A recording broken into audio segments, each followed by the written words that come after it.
Chess community, स्वागत है आप सबका आपके अपने चैनल हंगरी स्पिरिट्स में। हंगरी स्पिरिट्स देख रहे सारे दर्शकों का मैं अंजू शर्मा दिल से स्वागत करती हूँ। तो आ गई हूँ आपके रिव्यूज लेके आज के अनुपमा के एपिसोड पे। तो दोस्तों, आज तो एपिसोड बढ़िया था, अच्छा था। काफी सारी चीजें थी जिसको हम डिस्कशन में ले सकते हैं और बहुत सारी डिस्कशन हमने की भी है। तो आपके रिव्यू सुनाती हूँ, पर पहले एक बात जरूर कहना चाहूंगी कि कल ये वाला वीडियो नहीं आ पाएगा। थोड़ी मजबूरी है, थोड़ा हमें काम है, इसलिए रात को ये वीडियो नहीं आएगा। तो कल आप मेहनत करके ऑडियोज मत भेजिएगा, परसों भेजिएगा। परसों से फिर से शुरू कर देंगे, तो कल के लिए माफी चाहते हैं। आज के ऑडियोज में आपको जरूर सुनाना चाहूंगी। तो चलिए शुरू करते हैं सिलसिला। पहले वही निवेदन, जिन्होंने अभी तक चैनल को सब्सक्राइब नहीं किया है कृपया कर लीजिए। साथ में दोस्तों बेल आइकन दबाइएगा ताकि आपको हमारे वीडियोस के नोटिफिकेशन मिलते रहें। चलिए सुनते हैं पहला ऑडियो। नमस्ते अंजू मैम, नमस्ते नवीन सर और मेरी सभी फ्रेंड्स को रेखा सक्सेना के नमस्ते। आज का एपिसोड देखने से एक बात तो क्लियर हो गई कि प्रेम को कोई समझे या ना समझे, लेकिन अंश प्रेम को समझने लगा है। प्रेम की बातें सुनकर अंश को अनुज दादू की याद आ गई। प्यार की डेफिनेशन प्रेम की वही थी जो अनुज की हुआ करती थी। अनुज का दिल भी सिर्फ अपनी अनु के लिए ही धड़कता था, वहीं प्रेम का दिल भी सिर्फ राही के लिए धड़कता है। और जिस तरह की लड़की प्रेम को चाहिए वो खूबियाँ सिर्फ राही में है, ऐसा अंश कहता है। इसका मतलब ये कि अंश राही को भी समझता है।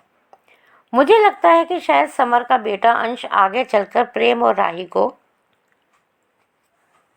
मिलवाने की कोशिश करेगा, जैसे समर ने अनुज अनुपमा को मिलवाने की कोशिश की थी। उधर अनुपमा और प्रेम डिलीवरी के लिए सामान पैक कर रहे थे, वहीं राही प्रेम से बचने के लिए दूध लेने बाजार चली जाती है। और अनुपमा को माही की चिंता। अरे अनुपमा, अगर माही की इतनी चिंता है तो क्लियर कट प्रेम से बात करो ना, स्ट्रेस क्यों ले रही हो?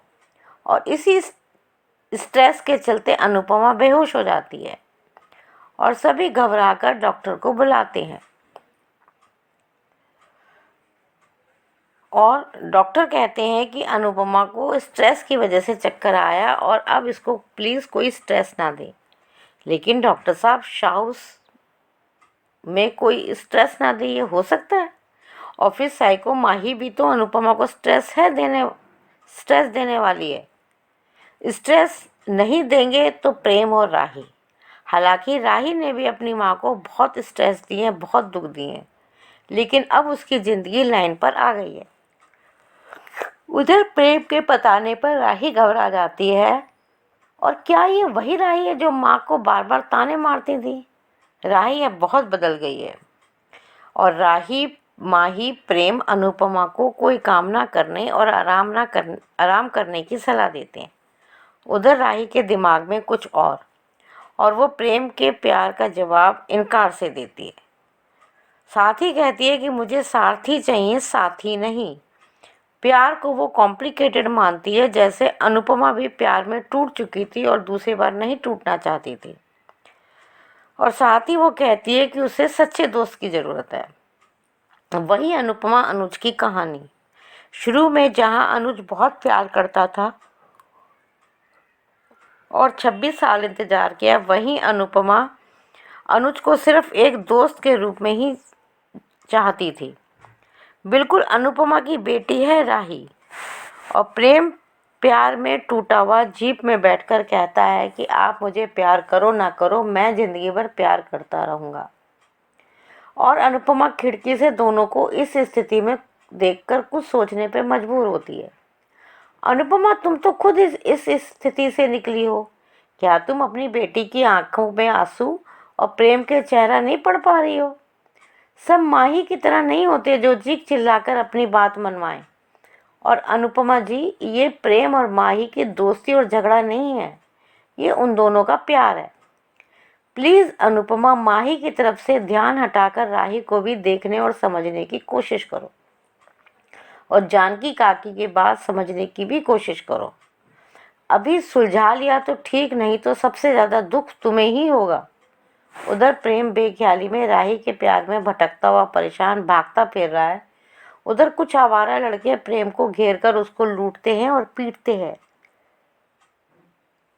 लेकिन प्रेम फ़ोन नहीं छोड़ता जिसमें राही का वॉलपेपर है। उधर माही प्रेम के ख्यालों में बेसन भूनते हुए, और उसी समय राही आती है और माही हमेशा की तरह राही पर भड़क जाती है। हमेशा झगड़े की शुरुआत माही करती है और बेचारी राही फंसकर बुरी बन जाती है। और उसी समय अनुपमा आकर जलते हुए बेसन को देखकर नाराज हो जाती है, और सही नाराज होती है, क्योंकि अन्न का भी अपमान है, गैस भी इतनी ज़्यादा जली, वेस्ट हुई, और टाइम भी खराब हुआ। आज अनुपमा, तुम जो स्ट्रेस में हो उसके लिए सिर्फ और सिर्फ माही जिम्मेदार है। साथ ही अनुपमा प्रेम के बारे में पूछती है और माही के फ़ोन करने पर पता चलता है कि प्रेम का फ़ोन बंद है। अभी माही फिर अनुपमा को स्ट्रेस देगी और राही से बेफालतू का झगड़ा करेगी। और यही हुआ। प्री कैप में फिर माही प्रेम के प्यार में फिर अनुपमा को स्ट्रेस देती है। उसकी बातों से ऐसा लगा जैसा प्रेम घर छोड़ के चला गया है। और राही जब अपनी माँ से अपने दिल की बात बताने लगती है तो अनुपमा बिना उसकी बात सुने राही से प्रेम के बारे में पूछती है और कहती है मुझे प्रेम से बात करनी है, क्योंकि माही तो उसके प्यार में पागल हो गई है। अनुपमा जी, शायद आप भूल गई कि माही के अलावा आपकी एक बेटी और है, राही। और माही से ज़्यादा दुख तकलीफ अपनापन राही ने देखा है, तो ज़रा उसकी बात भी सुन लेती। माही ने अपनी प्रॉब्लम अनुपमा को बता दिया और अनुपमा ने अपने मन की उलझन राही को बता दी। तो राही अपने मन की बात किसको बताए? अब काव्या की बेटी माही की तरह ड्रामे करके तो बता नहीं सकती अपने मन की बात, और प्रेम को अपने लिए मांग नहीं सकती, क्योंकि है तो वो तुम्हारी बेटी ही। आज के लिए इतना ही। Thank you very much Anju ma'am, thank you very much Naveen sir, thank you very much. Thank you so much Rekha ji. सही कहा आपने कि शुरुआत हमेशा माही ही करती है। माही का गुस्सा राही के प्रति अब बढ़ता ही जा रहा है, क्योंकि ये गुस्सा कहीं ना कहीं जलन में से आ रहा है। और जलन ये है कि प्रेम हमेशा राही के साथ ही क्यों होते हैं और राही क्यों प्रेम पे अपना ऑर्डर चलाती है। तो ये सारा गुस्सा किसी ना किसी बहाने निकालती ही रहती है माही। तो बिल्कुल सही कहा और बढ़िया review, thank you so much. अगला रिव्यू सुनते हैं। हेलो अंजू जी, हेलो नवीन सर जी, और मेरी सारी फ्रेंड्स को मेरा नमस्ते। आज का शो मुझे अच्छा लगा, बट थोड़ा सा बुरा भी लगता है। कहीं कहीं ऐसा लगा भी मुझे कि नहीं, ऐसा नहीं होना चाहिए था। यहाँ एक सीन में सबसे पहला सीन बहुत अच्छा था अंश और प्रेम का, कि अंश प्रेम पे ट्रस्ट करने लगा, अच्छा बनने लगा, और उसमें उसे अनुज दादू नज़र आते हैं कि अनुज दादू भी ऐसे ही आपके जैसे ही थे। और फिर उसको राही के बारे में भी, जैसे वो कहते हैं ना, सॉरी, वो प्रेम से पूछता है कि कैसी लड़की चाहते हो तुम अपने, है ना, कैसी। जब वो बताता है तो वो कहता है ऐसी तो सिर्फ राही है। वो सीन भी टोटली अच्छा लगा मुझे। उसके बाद हमने प्रेम और अनुपमा का सीन देखा, जिसमें वो ऑर्डर पार्सल की तैयारी कर रहे थे। तो अनुपमा यानी राही के बारे में बता देती कि राही कहाँ गई है, और उसके बाद अनुपमा को चक्कर आ जाते। वो चक्कर सिर्फ और सिर्फ माही की वजह से, माही के बारे में खूब टेंशन ले लिया अनुपमा ने, इसलिए वो जानकी देवी की बात याद करके ये सब उसके मन में घूम रहा, और वो चक्कर आ जाते उसे। यहाँ पे डॉक्टर को बुलाने के बाद डॉक्टर बताते कि अब इनको ज़्यादा परेशान नहीं करना है, इनको स्ट्रेस नहीं देना है वगैरह जो भी। पर यहाँ प्रेम राही को फ़ोन करके बताता है, तो राही उसकी बात बिना सुने ही काट देती फ़ोन। और उसके बाद प्रेम उसे उस जगह पे भी लेने चल जाता है। फिर उसको बताते तो वो भी दौड़ी भागी आती है। फिर दोनों, वो भी रोती है, और फिर बाद में जब दोनों कहती है कि राही कहती है कि हम आपकी बेटियाँ आपके काम कर लेंगे और आपको सिर्फ आराम करना है। यहाँ प्रेम भी उनका साथ देता है कि हम तीनों मिलके काम करेंगे आपकी दोनों बेटियों के साथ। फिर अनुपमा देखती है तीनों की तरफ, तो यहाँ बहुत क्लियर था कि प्रेम राही की तरफ देख के मुस्कुराने खुश था, और राही की तरफ देख रहा था, माही की तरफ नहीं। अनुपमा ने ये शायद देखा भी, और देखा उसने तीनों की तरफ देखा। यहाँ उसके बाद हमने देखा कि राही ने आज तय कर लिया कि वो प्रेम को जवाब दे देगी। उसे प्रेम को कह दिया कि नहीं, मैं तुमसे प्यार नहीं करती, और बहुत समझदारी से और बहुत अच्छे से उसने अपने दिल की बात कही। अब जब वो उसका मतलब है कि मैं नहीं संभाल पाऊंगी किसी का प्यार, नहीं ये करूँगी, तो उसे कहा कि मैं अपना ही नहीं प्यार संभालूंगी तो किसी और का क्या।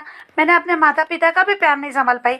या बहुत अच्छे तरीके से, बहुत समझदारी से उसने अपनी वो जो अभी महसूस करती है उसने वो कहा, जो उसकी कश्मकश है, जो उसका दर्द है, जो उसमें से अभी वो बाहर नहीं निकली, वो खुद को ही समझ नहीं पाई, तो क्या ही क्या किसी के प्यार को समझेगी। इसलिए उसने बहुत अच्छे से कहा। मुझे यहाँ में राही बहुत ही समझदार, उसमें अनुपमा की झलक, क्योंकि अनुज ने जब अनुज का प्यार अनुपमा को समझ में आया था, पता चला था, तो वो भी इस तरह से शॉक हो गई थी। वो कुछ नहीं बोली थी, वो तो उसके साथ उस समर था जो उसने समझा दिया, और फिर अनुज को भी यही था। तो यहाँ पे एक बात प्रेम की, आपकी बात बहुत सही लगी अंजू जी, कि जब प्यार बीच में आ जाता है दोस्ती नहीं रहती। उसने प्रेम में दोस्त चाहा कि मुझे दोस्ती चाहिए और सारथी चाहिए, साथी नहीं, तो उसने अपनी बात कही, पर प्रेम भी कहीं गलत नहीं है। प्रेम ने भी कहा कि मैं इंतज़ार करूँगा, मैं प्यार करता हूँ और करता रहूँगा, तुम करो ना करो तुम्हारी मर्जी। बहुत अच्छा लगा। पर उसके बाद जो अनुपमा ने खिड़की में से देखा, अब उसे तो आज पूरा देखा नहीं, फिर उसने जो भी देखा उससे पूछा, तो उसने बता दिया कि कुछ नहीं, और वो चले गया। ये कह गया कि मैं माही की मदद करने जा रही हूँ। और उसके बाद अनुपमा सोच रही है कि माही का दिल का तो मुझे पता चल गया, पर राही और प्रेम के मन में क्या है ये मुझे जानना है। तो यहाँ पर क्लियर था मुझे, यहाँ तक अनुपमा बिल्कुल सही लगी कि अनुपमा ने अभी वो सोच रही है तीनों के बारे में, तो शायद अनुपमा ये कदम बढ़ाएगी। पर यहाँ जब हमने देखा कि माही रसोई में जाके जब देखते हैं कि तो माही बरस पड़ती, उसको अच्छा नहीं लगता, और वो खुद वो वीडियो देख रही, बार बार वही वीडियो देख रही जो डांस वाला था, शादी की पार्टी में जो डांस था उसका वीडियो देख रही। तो कमाल है माही कि जब तुमको कंफर्म है कि वो अंगूठी तुम्हारे लिए थी, प्रपोज करने वाला था, या तुम बहुत कंफर्म कर रही हो इस बात को, तो फिर उस पर शक भी कर रही हो। क्यों देख रही हो, क्यों अपना दिमाग खराब कर रही हो बार बार? वो देखे क्या चाहती हो? यानी सिर्फ पाना चाहती है वो, अभी भी उसको भी कंफर्म नहीं है कि प्रेम मुझसे ही प्यार करता है। वो सिर्फ पाने की जिद, कैसे भी करके मेरा हो जाए, वो बस अपना गुस्सा, अपना ये पाने की जिद है, उसके अलावा कुछ नहीं है। पर यहाँ अनुपमा ने आके दोनों का पूरा तो देखा नहीं, पर अगर बेसन जल गया डाटा ठीक है, पर अनुपमा जानती है कि माही का पहले से खाने में मन नहीं है। वो उस दिन भी उसने देखा गाजर का कि इससे समय भी अनुपमा ने डांटा की तरह ध्यान का हाथ जलने वाला था, यहाँ बेसन जला दिया। तो यहाँ दोनों को एक जैसा डांटने से अच्छा माही को डांटती की तरह ध्यान कहा है, तेरे काम में मन नहीं है, तब शायद माही कुछ बोलती तो वहीं पे बहुत सी बात क्लियर हो सकती थी। पर अनुपमा ने दोनों को डांटा, और जानकी काकी ने कहा था कि राही सिर्फ और सिर्फ काम पे फोकस है, सिर्फ वो सबसे पहले वो काम को इम्पोर्टेंट देती, बाकी का सब बाद में, खाना तक नहीं खाती। बात अनुपमा जानती हो। तो अनुपमा ने यहाँ पे कहीं ना कहीं राही माही को बोलना चाहिए था, भाई को बोला था कि तेरा ध्यान देख रही हूँ मैं, काम में नहीं है, और ये काम है, ये मेरा रसोई है, यहाँ पे यहाँ काम है, और बाकी का जो भी है वो तेरा पर्सनल। वो बोलना चाहिए था कि उस पर्सनल बात मैटर को और काम को अलग अलग रख। कहीं ना कहीं राही को, माही को ही समझाना चाहिए था, पर माही को हमेशा कॉमन इसमें डांटा जाता है, और माही को हमेशा गले लगाना, ये करना। यहाँ मुझे फिर इसलिए मुझे अनुपमा का अच्छा नहीं लगता कि यहाँ पे बढ़ावा कहीं ना कहीं जाने अनजाने में अनुपमा ही दे जाती है, वो चाहती नहीं है, दे जाती है। यहाँ पे अगर समझती ये बात को, क्लियर हो गया था कि अभी माही कैसा करती है और राही कैसा कर रही है, तो यहाँ पे अनुपमा ने थोड़ा समझना चाहिए कि डांट दिया ठीक है। अब तक तो राही को कुछ नहीं लग रहा, पर जब जानती है मेरी बेटी हमेशा गलतफहमी का शिकार हो जाती है और भाग जाती है, तो उसके लिए डर क्यों नहीं रहा अनुपमा के मन में कि कहीं राही भाग गई तो फिर से मैं अगर ऐसे कॉमन डांटूंगी या फिर उसकी गलती नहीं, क्योंकि अनुपमा जानती है गलत कहीं ना कहीं माही ही हो सकती है, क्योंकि माही हमेशा इसी ख्यालों में काम कर रही है, इतने में वो देख रही है। तो यहाँ मुझे ऐसा लगता है। दूसरी बात, प्रेम के साथ बहुत बुरा हुआ, उसको गुंडों ने मारा, पर उसके प्यार के लिए अच्छा लगा कि उसका प्यार कितना गहरा है, कि वो मार खा रहा है, उसके हाथ से छूट नहीं रहा है। उसके प्यार पे देखे खुशी हुई, पर उसके इस हालत को देख के बहुत दर्द हुआ कि उसको कितनी बुरी तरह से पीटा जा रहा, बहुत बुरा लगा वो। और उसके बाद जो रिकेप में दिखाया तो माही का वही पागलपन थी। अनुपमा को माही के लिए चिंता है, पर मुझे लगता है कि राही के सामने माही का नाम नहीं लेना चाहिए। अनुपमा भाव में आके बोली है, कैसे बोला मालूम नहीं, पर वहाँ मुझे थोड़ा सा खटका अनुपमा का कि वो प्रेम से बात करना चाहती है पर माही की पागल हो जा रही है। तो यहाँ पे अगर वो पहले से नाम बता देती, अनुपमा कभी ऐसा करती नहीं है, कि कभी किसी से कोई जानकारी लेना तो पूरा नाम नहीं बताती, पर ये अनुपमा कैसे बोल गई, ये थोड़ा सा खटका मुझे। पर अभी पूरा शो देखेंगे आगे। Thank you so much Anju ji, thank you so much. Thank you so much Varsha आपके रिव्यू के लिए। और एक बात मैं आपकी सच में यहाँ पे जरूर कहूंगी कि आपने ये बात सही कही है कि कहीं ना कहीं अनुपमा को ये पता है कि राही रिस्पॉन्सिबल है, काम करना शुरू कर चुकी है, और माही आजकल ज्यादा गड़बड़े कर रही है काम में। तो इस इंसिडेंट में उसको माही को थोड़ा तो एक्स्ट्रा डांटना चाहिए था, राही के साथ साथ उसको माही को पिसना नहीं चाहिए था। तो ये मैं आपकी बात मानती हूँ, इसमें थोड़ा सा है कि ये बात अनुपमा को ध्यान में रखनी चाहिए थी। बाकी आपका रिव्यूज अच्छा है, थैंक यू सो मच। सुनते हैं अगला review. Good afternoon Anju ma'am, good afternoon Naveen sir, good afternoon to all my lovely friends. Radhika बोल रही हूँ। आज के एपिसोड में जहाँ दिखाया जाता है अंश और प्रेम की कॉन्वर्जेसन बहुत ही अच्छा था, जहाँ अंश अभी प्रेम को पसंद करने लगा है, जहाँ अंश को ये भी पता चलता है कि प्रेम को राही जैसी लड़की ही पसंद उसके मन में है, जहाँ असल में तो प्रेम को राही ही पसंद है, पर अभी ये बात अंश को पता नहीं चली है। यहाँ अनुपमा की तबीयत बहुत बिगड़ जाती है अपनी प्यारी लाडली माही की वजह से, जहाँ यही बात प्रेम राही को बताना चाहता है, जहाँ वो उसे ढूंढते उसे पहुँच जाता है उसे लेने के लिए। जहाँ ये पता होते ही राही उसकी माँ के पास पहुँच जाती है। उसके पहले जिस तरह से डॉक्टर भी आके अनुपमा की चेकअप करते हैं, यहाँ माही की वजह से ही अनुपमा की तबीयत ख़राब हुई है। और जिस तरह से इतनी ओवर एक्टिंग करती है माही, जैसे सिर्फ़ और सिर्फ इसको ही अनुपमा की फ़िक्र है और किसी को भी नहीं। यहाँ राही भी बहुत ही परेशान है अपनी मम्मी की इस हालत को देख के, जहाँ वो कहती है कि आप अभी कुछ नहीं करोगे, हम दोनों बेटियाँ करेंगी काम। यहाँ प्रेम भी कहता है कि इन दोनों बेटियों के साथ मैं भी इनका हाथ बटाऊंगा। यहाँ फिर अनुपमा नोटिस नहीं कर पाती है जिस तरह से प्रेम की निगाहें राही पर ही होती है।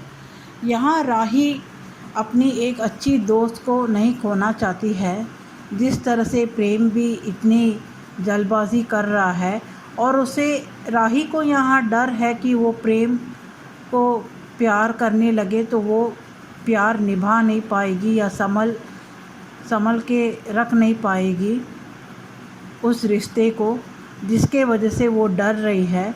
कहीं ना कहीं वो प्यार करती है, पर उसे पूरी तरह से अभी एहसास नहीं हुआ है। जहाँ वो पहले प्रेम को एक अच्छा दोस्त ही मानती है, और वो उसे डर है कि ये प्यार के चक्कर में वो दोस्त को ना खो दे। जहाँ प्रेम को वो कह देती है कि वो पसंद नहीं करती है, प्रेम बहुत ही निराश होके वहाँ से चला जाता है।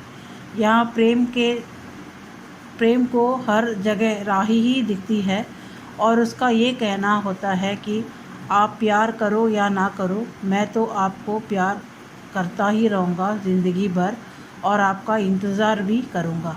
और जिस तरह से गुंडों ने प्रेम को पीटा उस मोबाइल लेने के लिए जिसमें राही की तस्वीर थी, इतना पीटने के बाद भी प्रेम ने उस मोबाइल को उनको हाथ लगाने नहीं दिया। इस पे ही पता चलता है कि प्रेम राही से कितना प्यार करता है।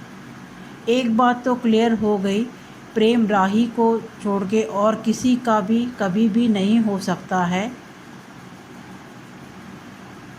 और यहाँ माही को एक काम सौंपा गया था, जहाँ बेसन बुनने का, जहाँ उसका ध्यान काम पे नहीं है, वो वही फ़ोटो देख रही है मोबाइल पे राही और प्रेम की, जिसके वजह से उसे बहुत ही गुस्सा आ रहा है। और राही को देखते ही वो भड़क जाती है। यहाँ सारे फसाद की जड़ ये माही ही है, जहाँ सब कुछ चुपचाप कर लेती है और आखिर में राही को सब कुछ सुनना पड़ता है। मैं एक बात तो कहती हूँ, यहाँ अनुपमा बहुत ही पार्शियल कर रही है, मुझे ऐसा ही लगता है, क्योंकि जिस तरह से वो माही से जिस टोन से बात करती है और जिस टोन से राही से बात करती है, बहुत ही डिफरेंस है उसमें। राही के ना गलती होते हुए भी बार बार उसे ही बहुत कुछ सुनना पड़ता है, जहाँ राही इतना शांत स्वभाव से अभी इतनी अच्छी बन गई है कि वो अपनी माँ को ज़्यादा स्ट्रेस ना देना चाहती है, ये आर्ग्यू करते हुए कि मेरी गलती नहीं थी। जहाँ उसे ये कर सकती थी, आर्ग्यू कर सकती थी यहाँ कि मेरी गलती नहीं है, आप माही को क्यों नहीं कुछ बोलती हो। पर यहाँ राही अपना बड़प्पन दिखाती है, अपनी मैच्योरिटी, अपनी रिस्पॉन्सिबिलिटी दिखाती है कि वो अपनी माँ को ज़्यादा और स्ट्रेस नहीं देना चाहती है। यही फ़र्क है माही लाडली, अनुपमा की लाडली बेटी में और राही में। और यहाँ जिस तरह से प्रीकैप में दिखाया जाता है, फिर अनुपमा को माही परेशान करती है। ये कहती है मुंह से कि मुझे पता है कि आपकी तबीयत ठीक नहीं है, फिर भी इतनी परेशान करती है, इतनी सेल्फिश है कि उसे प्रेम चाहिए किसी भी कीमत पे। उसे लगता है कि प्रेम जीता जागता एक इंसान नहीं है, एक कोई खिलौना है जहाँ अनुपमा उसे खरीद के दे दे। प्रेम के लिए और शादी के लिए मरी जा रही है माही, उसको किसी की फिक्र नहीं है, सिर्फ ओवर एक्टिंग करती है। और बात बात में राही से इतनी बदतमीज़ी से बात करती है अनुपमा के सामने ही, फिर भी अनुपमा उसे कुछ नहीं बोलती है अपनी लाडली माही को, क्योंकि उसको फिक्र है कि राही अपने आप को कुछ कर ना दे। उसको तो 4 झापड़ दे के सीधा करना चाहिए, क्योंकि माँ के हाथ में ही होता है अपने बच्चों को किस तरह से, अगर गलत रास्ते पे जा रहे हैं तो उनको सीधा करना। यहाँ राही को एहसास होता है कि वो प्रेम को प्यार करती है, जहाँ प्रीकैप में दिखाया जाता है भी कि उसने कुछ वॉइस मैसेज भेजा है, और प्रेम भी शायद वो वॉइस मैसेज सुना है, या वो राही को ये ऐसे छोड़ के नहीं जा सकता है, इसीलिए वो वापस आ गया है, वो पता नहीं। पर फिर प्रेम आ गया है कृष्णकुंज में। और यहाँ अनुपमा से राही अपनी दिल की बात कहना चाहती है, पर अनुपमा के दिल और दिमाग में तो अभी माही ही है। जिस तरह से उसने पहले ही कहा था कि वो माही का ही साथ देगी, वैसे ही साथ दे रही है। उसमें कोई गलत नहीं है, क्योंकि उसने ऑलरेडी डिक्लेयर कर दिया है कि वो माही को इम्पोर्टेंस देगी, वो माही को ही चुनेगी। पर यहाँ राही को अपने प्यार को सैक्रिफाइस करेगी तो वो बहुत ही बेवकूफ़ी होगी, क्योंकि उसके सैक्रिफाइस के वजह से कुछ नहीं अच्छा किसी को भी नहीं होगा। यहाँ अगर वो बिना प्रेम को अपने प्यार का इजहार ना करते हुए, या प्रेम से जानबूझकर रूडली बात करते हुए कि मैं इस तरह से प्रेम से बात करूँगी तो प्रेम मुझसे नफ़रत करने लगेगा और माही को चाहेगा, जिस तरह से राही को पता चल गया है कि माही भी बहुत ही पागल है प्रेम को लेके। यहाँ अगर ये सोचते हुए राही सैक्रिफाइस करेगी तो बहुत ही गलत है, क्योंकि इसमें किसी का भी खुशी नहीं होगी, ना प्रेम खुश हो रह पाएगा, या राही या माही। माही को प्रेम मिल जाएगा, पर दिल में तो राही रहेगी। जहाँ सबसे बड़ी तकलीफ़ प्रेम को होगी, जहाँ दिल में राही को रह के सामने माही को देखते हुए। और यहाँ इस तरह से प्रेम को घुट घुट के जीते हुए राही भी सुख से नहीं रह पाएगी। इससे अच्छा है कि अपने प्यार के लिए लड़ो। अगर तुम्हें प्रेम पसंद है तो तुम उसका हो जाओ। अगर तुम्हें प्रेम पसंद नहीं है या तुम्हें प्रेम नहीं चाहिए तो तुम्हें प्रेम को मजबूर नहीं करना चाहिए कि वो माही को एक्सेप्ट कर ले, क्योंकि ये बहुत ही पुराने घसा पीटा सीन है। बहुत सीरियल में देख चुके हैं कि मेन लीड अपनी प्यार को सैक्रिफाइस कर देती जानबूझकर, या मजबूर करती है अपनी प्रेम को कि अगर तुम मुझे प्यार करते हो तो तुम मेरी बहन से शादी कर लो। ये बहुत ही पुराना घसा पीटा डायलॉग है और सीन्स है। यहाँ राही को इस तरह से करके तीनों की ज़िंदगी बर्बाद नहीं करनी चाहिए। आगे देखेंगे आगे की ट्रैक किस तरह से फिर ट्विस्ट एंड टर्न्स होता है। आखिर में कम से कम अनुपमा को ये सच्चाई पता चलेगी और सच्चाई का सच में किसको हक मिलना चाहिए उसको मिलेगा कि नहीं। आज के लिए इतना ही। Thank you. बाप रे बाप, राधिका जी खूब बड़ास निकाल ली आपने माही के ऊपर और अनुपमा के ऊपर। आई होप कि थोड़ा रिलैक्स फील कर रहे होंगे, क्योंकि काफी कुछ है आपके मन में, काफी बुरी लगती है आपको माही। तो बस बढ़िया है, ये प्लेटफॉर्म का यही तो हमारा उपयोग है कि आपके मन में जो भी खटास भड़ास है वो निकल जाए। तो आई होप कि निकल गई होगी, मगर माही अभी और भड़ास बढ़ाएगी, क्योंकि यहाँ पे तो अभी माही की शुरुआत है ये सब करने की, आगे और भी बहुत कुछ होगा। तो आई होप कि आप यहीं पे निकालेंगे अपनी भड़ास। तो thank you so much Radhika ji. तो बढ़िया बढ़िया रिव्यू सुनने के बाद अब यही कहूंगी कि कल अपने रिव्यूज मत भेजिएगा, कल के लिए हमें माफी दे दीजिए, परसों फिर से हम लोग इसको शुरू करेंगे। तो बस यही कहना है, और परसों आपके रिव्यूज परसों के एपिसोड में आएंगे तो मजा आएगा। तो till then keep watching Hungry Spirits channel. Thank you so much. Subscribe to our channel by clicking the subscribe button. Click the bell button and enjoy the latest uploads from our channel.